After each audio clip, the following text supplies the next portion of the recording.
Hi, my name is Christine. Is this Jehovah's Witnesses? It is. Oh, okay. Yeah, I just have a quick question about something I saw on jw.org. Do you have a minute? I do. Okay, thank you. Well, I've been deep into looking at the topic 1914. Um, I've always been interested in the last days and stuff like that. I'm not a witness, but I know you guys are into that, right?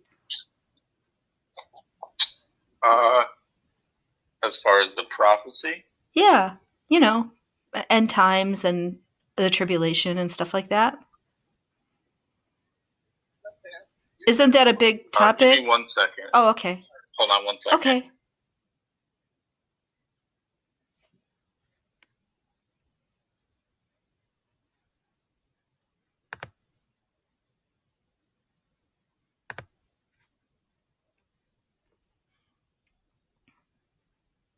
Okay, you still there? Yeah. Um, yeah. Could I just ask how you got my number? Somebody gave it to me and said you know a lot about Jehovah's Witnesses or you are Jehovah's Witnesses or something like that. I don't even know the person really. It was just on a discussion about religion online because I had kind of a deep Gotcha. question. Yeah. So anyway, I saw this. It looks like one of the leaders was. I was watching a video about it. The video is called "The Kingdom: 100 Years and Counting." Is that one of your leaders? Okay. Yeah. Okay. Does that sound familiar? It is Yeah, it put was on on by the the our organization. Yep. yeah, it was on the website. And so he said at the kingdom's birth in 1914, the Bible students were not exactly sure what was going to happen, but they knew it would be a pivotal year. Hmm. So, but when I was researching it, I saw a compilation of all the things they were predicting for 1914, um, and saying that this was like God's dates, not ours, and it's from Jehovah, meet in due season from Jehovah, and all that. It, it doesn't show in their publications, like right before 1914, that they didn't know what was going to happen. Are you familiar with that? The things they really taught were going to happen in 1914? It's been a little while since I've looked at, you know, what they talked about or what they thought before. Well, again, it wasn't what they So I wouldn't. thought. It was what they were printing all around the world as from Jehovah. So, I just want to make that clear. Not just Hmm. thought, but, so they were, and this one compilation I was looking at on a website, it has all the references, and when you study something, you know, in a serious way, you want to look at the original sources, not what somebody says about that time, right? You know what I mean? As far as Well, I don't want to read about what the organization says they were thinking or teaching. I want to see it, what they were really saying in print, because it's readily available. So they were predicting dogmatically that 1914 would be the end of the preaching work, the end of all religion, the destruction of all government, the end of Armageddon, and Jesus' kingdom established as paradise earth in 1914. okay. So I'm wondering why this man said that they did not really know what was going to happen. They were not exactly sure. They predicted all those things.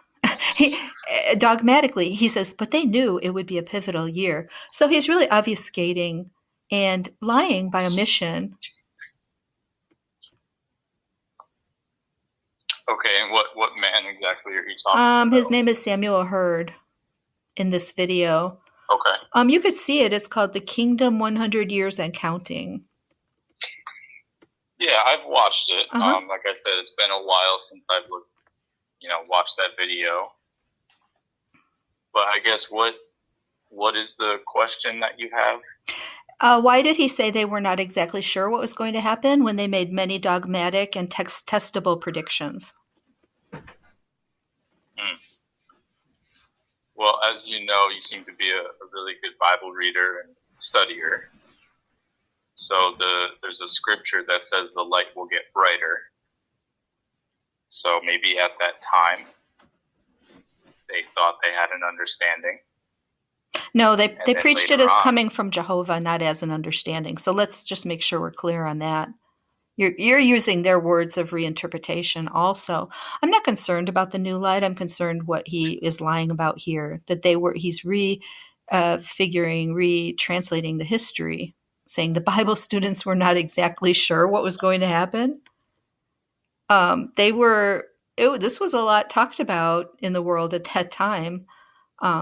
And actually many left after 1914 because of the test of a false prophet in Deuteronomy 18:20 through 22. Gotcha. Well, right now I'm in the middle of work. Mm-hmm. So if there would be a better time to talk, mm-hmm. Maybe what I could do is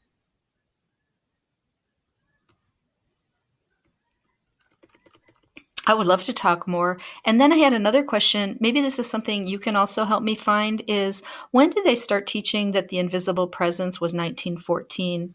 Because as far as I can find out, they still taught it was in 1874, at least until the 1930s. I'm not entirely sure. Like I said, I have to do some research on that. Yeah, that would be great. Do you want to call me back sometime or text me? You got my number? Yeah, maybe I could. I'll call back with my wife. Great. And that would be good. Where are you located? Arizona. Arizona. Okay. Yeah. Yeah, that would be great if you want to. What would actually be the best? Uh-huh. Is this your home phone or cell phone? It is. Yeah. Mm-hmm. I'm sorry, which one? Cell phone, yeah. Cell phone. Uh-huh. Okay. Well, maybe what you could do, if you're okay with it, mm-hmm. Because I'm not in Arizona. Right. I'm halfway across the country. Mm-hmm. What I could do is I could get your information mm-hmm. and submit a form mm-hmm. so that someone in your area would be able to come and talk to you. And it would be a lot easier. Okay, but can you just make clear to them what my question is? I'm not really interested if they don't want to delve into this or don't want to answer it. I'm interested in the specific question. You can let them know. Well, how about this? Why don't you send me a text message with your information, with the question that you've asked me, so that I can put that on the form? That would be great. And I will submit that, and then someone in your area will get it, and they will be able to contact you, send someone to you to be able to talk about it. Sure, but again, only if they're willing to actually discuss it. And I want to know where they first started teaching the presence in 1914 and why this guy is misleading on this video here. So really, right. I'm not worried about if they'll be ready to answer that. Okay. But great. I will submit it exactly how you word it. That would be great. Put that in the form. Sure. That would be great. Get it. Okay. Okay. Sure. Hey. And just curious, how did you hear about me? Well, somebody in a forum gave me your number and said you were like deep into it, so you might be a good resource because it's kind of a deep question. I don't even know the person, so I can't even tell you much about that. But I'm in some groups that discuss about religion. Okay. So it's just interesting because I live on the East Coast, so. Well, yeah, but it's a smaller world now, with the internet. You meet people who know people or who are a friend of somebody or whatever. So anyway, well, hey, that would be really cool. Are you going to text me first and then I have yours. I have your number. So yeah, I could text you those two questions. Sure. Hey, thanks for That being sounds so good. nice. I really appreciate it. All right. You enjoy the Okay. rest of your day. Thanks. God bless.